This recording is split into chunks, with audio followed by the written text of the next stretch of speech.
if you were shown that what you believe to be Christmas in your mind is not really what Christmas is in reality? What if I proved to you that Christmas was surreptitiously subjoined to Christianity with the delusive intent to have those that follow Christianity to inadvertently worship Satan? What if it was shown to you that you've been systematically induced into partaking yearly in this satanic ritual called Christmas, and that you are responsible for empowering demon forces and you don't even know it? Sounds crazy, right? I know. But nothing is ever what it really seems to be. You see, the problem is you don't ask questions. You just go with the flow, right? You've been taught to just do as others do. You've been programmed to go with the program. For example, let me ask you a question. Why do you bring a tree in your house on December 25th? What does that signify? What does it mean? What is the reason you do it? The answer is you don't know. Let me ask you another one. What is the reason that you take that same tree that you don't know why you brought in your house and you deck it with silver, with gold, and various other ornaments? What does it mean? Why do you do it? The answer is you don't know. What is the reason you put that star on the top of that tree for? What does it mean? You don't know. What are you kissing somebody under a mistletoe for? You don't know.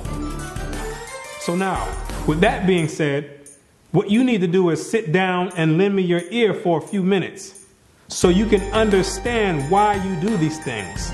You can get the origin of these things, and then you can consciously decide if you want to continue doing it or if you want to do away with it. Because you have been naively beguiled into worshiping Satan, and I'm going to show you exactly how Satan infiltrated Christianity with Christmas.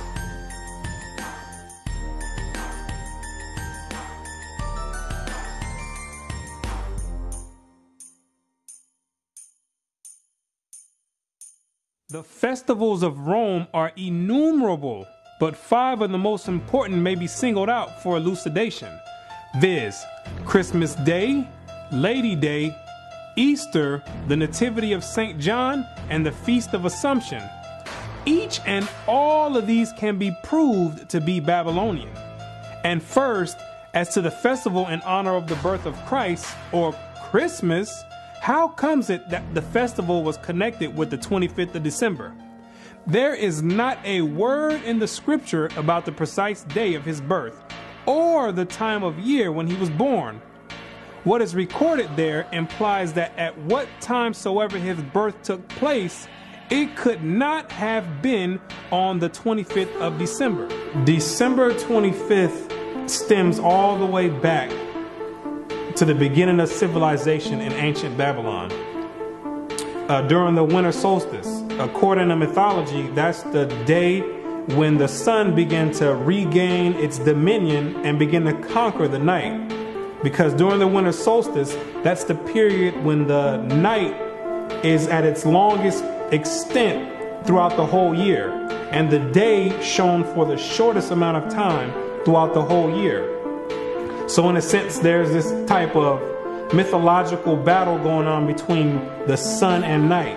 So what succeeded the winter solstice was a gradual increase of the sun going from its lowest point all the way up until the summer solstice, where it goes into its highest point. So the pagans back then took that as a sign that the sun was beginning to regain dominance over the night, and they began to make deities out of it. So, for instance, you have the Egyptian god Horus, who was born on the winter solstice of December 25th. You have the Greek god Helios, who was born on the winter solstice of December 25th. You have the Greco-Roman god Apollo, who was born on December 25th. You got the Hindu god Mithra, who also was born on December 25th. And you got the demon of all demons, the deity named after Nimrod, Baal, who after Nimrod's death, he was deified by his mother Semiramis and turned and claimed that he became the sun god. He also was born on December 25th. The scholars know, and all the elite know, that December 25th has always been used as a pagan day to conjure up spirits and demons. It's always been used that way. So now what they did was take the Bible and infiltrate it and then put the name Christ over it and got the whole world conjuring up spirits and empowering demons on December 25th, when it has nothing to do with the birth of Christ at all. At the time that the angel announced his birth to the shepherds of Bethlehem, they were feeding their flocks by night in the open fields. Now, no doubt the climate of Palestine is not so severe as the climate of this country, but even there, though the heat of day be considerable, the cold of the night from December to February is very piercing, and it was not the custom for the shepherds of Judea to watch their flocks in the open fields later than about the end of October. What the Bible does say is that during the time of Christ's birth, the shepherds were outside feeding the flocks and grazing them by nighttime. And anybody in their right mind will tell you that there's no way shepherds are going to be outside in the dead of winter grazing flock in the blistering cold. The Bible does not substantiate a winter birth, because there's no way the shepherds would be outside grazing flock in the dead of winter when it's blistering cold. I stay in Florida where they have mild winters, and there's no way, even in the wintertime, I'm going to be outside in the middle of the night grazing the flock. And I have sheep. There's no way I'm going to go out there and be grazing the flock. They're going to have to wait until the morning. At the birth of Christ, every woman and child was to go to be taxed at the city whereto they belonged, whether some had long journeys, but the middle of winter was not fitting for such a business, especially for women with child and children to travel in. Therefore, Christ could not have been born in the depth of winter. And during the time of Christ's birth, Mary and Joseph had to go back to their city to be taxed. The Romans had set up publicans all throughout the land of Israel to have the Israelites come and pay tribute to them. And there's no way in the world that the Romans would have set up a taxation time during the dead of winter, because back then they didn't have cars and stuff where you can jump in with a heater. People had to walk and had to go out however means necessary, but they didn't have heaters with them. So in the dead of winter, when it's blistering cold, that would not be a beneficial and an appropriate time to have people come all the way back to get taxed in their own cities. Zondervan Bible Compact Dictionary. Christmas, the anniversary of the birth of Christ, and its observance celebrated by most Protestants and by Roman Catholics on December 25th, by Eastern Orthodox churches on January 6th, and by the Armenian Church on January 19th. The first mention of its observance on December 25th is in the time of Constantine, about AD 325. The date of Christ's birth is not known. The scholars themselves know that Christ was not born on December 25th. They know that for a fact. That's factual to them. But what happens is the government sets up preachers to go out and tell you some fabricated lie and have you teaching and participating in satanic rituals while they sitting back twirling their thumbs because they know that they know the truth already.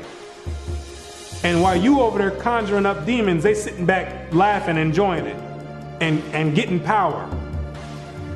Constantine himself knew when he set it up that Christ was not born on December 25th. He knew that.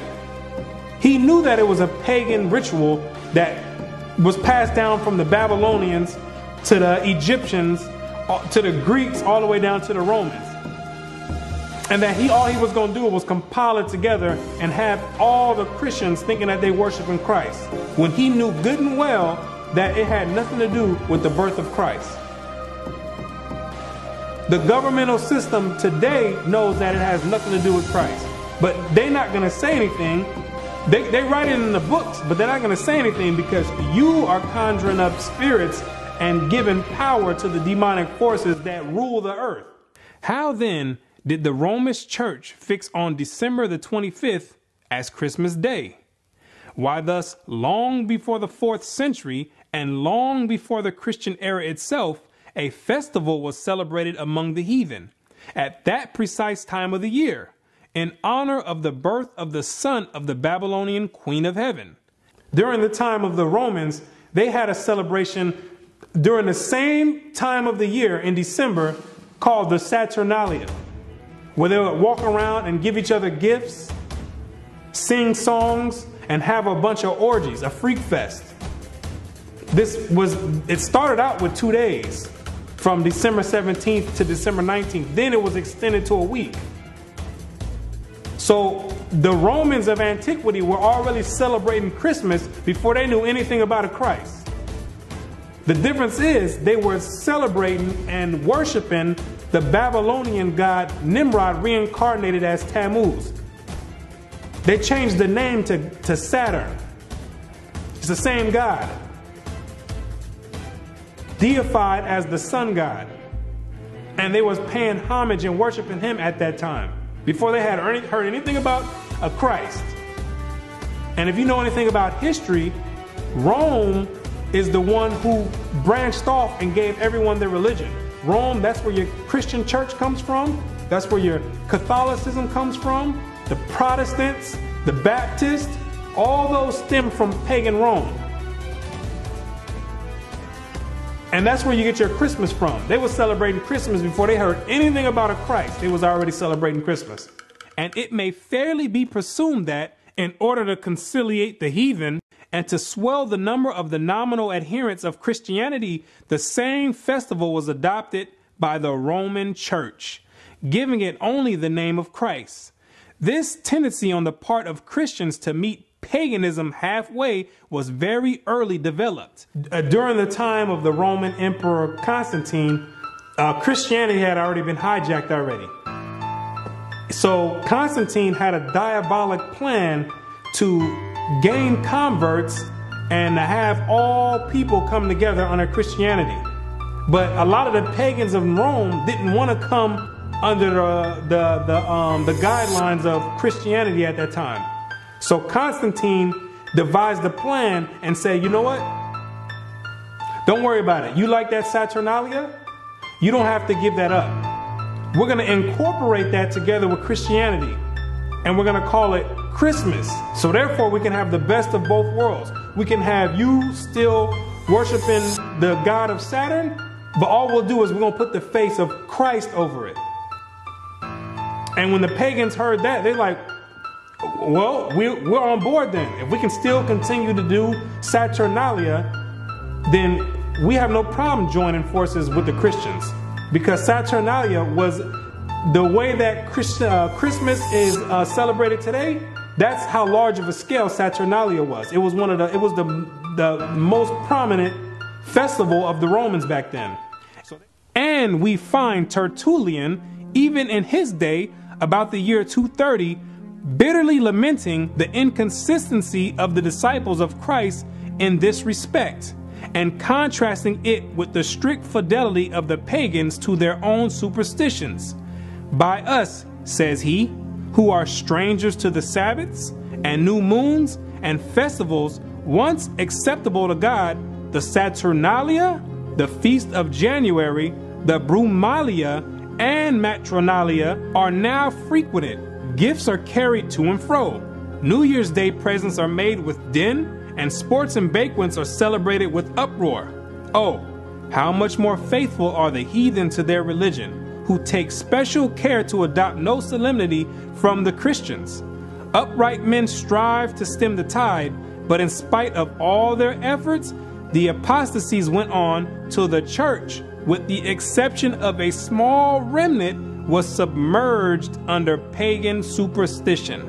Christianity had already been infiltrated heavily by Satan. They already started changing the day of worship. They switched it from the Sabbath day, which is Friday sundown to Saturday sundown, and they changed it to Sunday. The Romans did, another pagan day. The Most High commanded to worship on the Sabbath day, and that's what they did, the Israelites did during the time of Christ, pre-Constantine. And they end up changing it and adding pagan days to it, which is Sunday, the worship of the sun.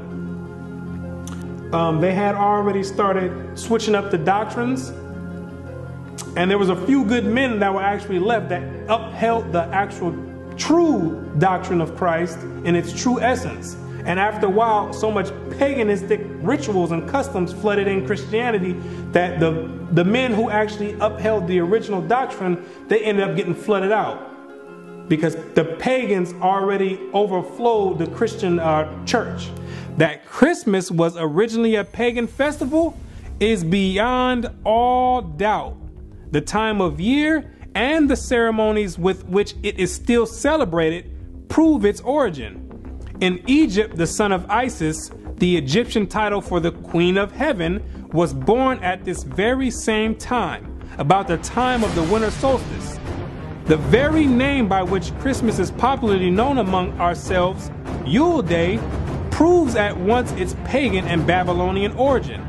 Yule is the Chaldee name for an infant or little child, and its 25th of December was called by our pagan Anglo-Saxon ancestors Yule Day, or the Child's Day, and the night that preceded it, Mother Night, long before they came in contact with Christianity. That sufficiently proves its real character.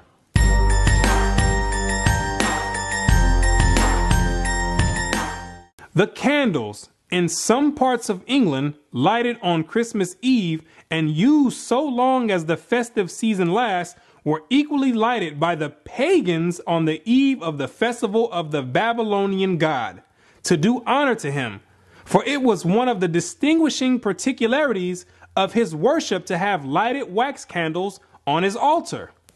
The lighting of the candles, when you and your family all getting together smiling, lighting candles, yes, that means something.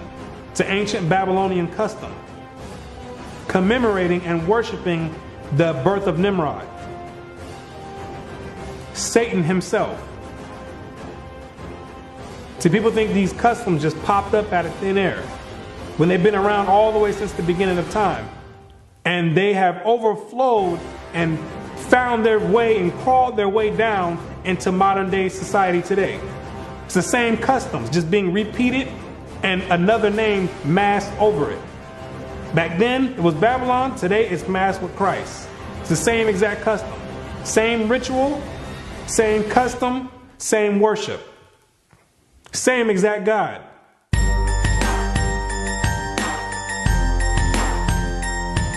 The Christmas tree.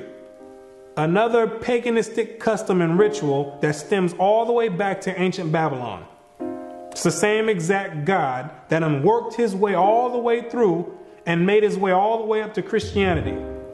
It's the same exact deity. Most Christians don't even know that the Christmas tree is in the Bible. God condemns dealing with the Christmas tree. It's an abomination. He tells you not to deal with it. Any Christian that has read the Bible, the reason you don't know it's in the Bible because you've never read the Bible. Most Christians never read the Bible. Because if they did, they would know they're not supposed to be dealing with a Christmas tree or any other type of tree, putting ornaments and putting presents underneath it. You would know that it was an ancient custom and a heathenistic custom and a paganistic custom and a satanic worship and Luciferian doctrine. Jeremiah 10 and verse 1. Hear ye the word which the Lord speaketh unto you, O house of Israel. Thus saith the Lord, learn not the way of the heathen, and be not dismayed at the signs of heaven, for the heathen are dismayed at them. For the customs of the people are vain. For one cutteth a tree out of the forest, the work of the hands of the workman with the axe. They deck it with silver and with gold. They fasten it with nails and with hammers, that it move not. The Christmas tree, now so common among us, was equally common in pagan Rome and pagan Egypt. In Egypt, that tree was the palm tree. In Rome, it was the fir. The palm tree denoting the pagan Messiah as Baal Tamar, the fir referring to him as Baal Berith. The mother of Adonis, the sun god and great mediatorial divinity, was mystically said to have been changed into a tree. So early Rome denoted the palm tree as Baal Tamar and the fir tree as Baal Berith, which, when you understand anything about religious origin, you'll know that these are all the same gods. They stem from the same gods back in ancient Babylon, the worship of Nimrod, reincarnated after he died when he was deified by his mother Semiramis. He became known as Baal, and then became known as Baal-zebub or Beelzebub. And when you read the Bible, that's the highest ranking demon in the demonic forces. Luke 11 verse 15. But some of them said, he casteth out devils through Beelzebub, the chief of the devils. He's the head chief demon of all the legions underneath him. So when you have this tree in your house, the Christmas tree, you dealing on a high level of satanic worship, whether you know it or not. You dealing directly with Satan himself by participating in that satanic ritual that you do yearly. You conjuring up spirits right there. You conjuring directly. That tree is the direct porthole to Satan himself, the Beelzebub. The Christmas tree, as has been stated, was generally at Rome a different tree, even the fir. But the very same idea as was implied in the palm tree was implied in the Christmas fir. For that covertly symbolized the newborn God as Baal Berith, Lord of the covenant, and thus shadowed forth the perpetuity and everlasting nature of his power. Not that after having fallen before his enemies, he had risen triumphant over them all. Therefore, the 25th of December, the day that was observed at Rome as the day when the victorious God reappeared on earth and held at the Natalis Invictus Solis, the birthday of the unconquered sun. Now the Yule log is the dead stock of Nimrod, deified as the sun god, but cut down by his enemies. The Christmas tree is Nimrod redivivus, the slain god come to life again. So the Yule log is representation of Nimrod being chopped down, his death. Then you put the Yule logs into the fire. Most people don't do that part of the ritual because most you don't have a fireplace to put it in. If you got money in your own place and an actual fireplace, those are the ones that might partake into that ritual. Then after that Yule log gets burnt, then on Christmas Day represents the reincarnation of Nimrod, which is the tree, the Christmas tree with the presents underneath it, because the legend has it that after Nimrod was reincarnated, he'd come in the nighttime and leave presents underneath the tree. So it's a whole ritual that's being done, and you don't have any idea why you're doing it. You're completing a whole satanic ritual, and you have no idea why you're doing it. You're getting socially programmed to partake in this demonic custom, and you have no idea why you're doing it. So the hypnosis starts right after you finish at the end of November. And you get bombarded with all type of Christmas carols and Christmas movies and lights, different colors. And it's very obvious that Christmas has nothing to do with the birth of Christ. Because every store you go to Walmart, Walgreens, all you're going to hear is Rudolph the Red-Nosed Reindeer. What does that have to do with the birth of Christ? You're going to hear Santa Claus is coming to town. What does that have to do with the birth of Christ? And then on top of that, they mix in a small portion of religious belief just to mask it over and to cause confusion and make some people believe like, okay, you know what? Maybe it does have something to do with Christ. When at all that is a delusion and a disguise to what they have you doing already. They building you up to finish, to complete this ritual at the end of the month. So they start all the way from November with the hypnosis, and you like a walking zombie. They implant it in your mind and working on the sending vibrations and signals into your brain waves, and getting you prepared to participate in this ritual. And everybody gets all hyped up and ramped up to do it, when you don't have any idea you're about to participate in a satanic ritual on a very high level.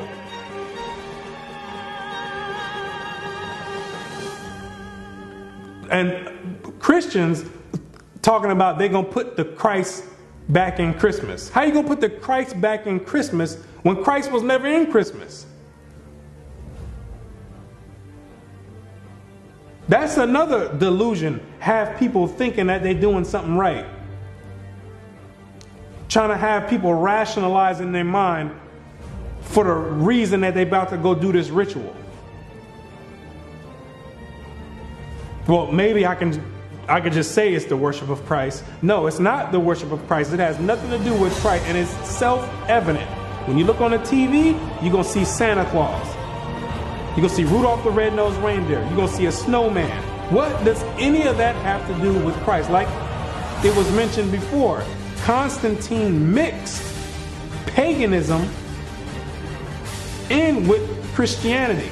And eventually paganism overtook the whole doctrine of Christianity. It flooded the Christian doctrine until there was no more remains of the actual origin of the Christian doctrine.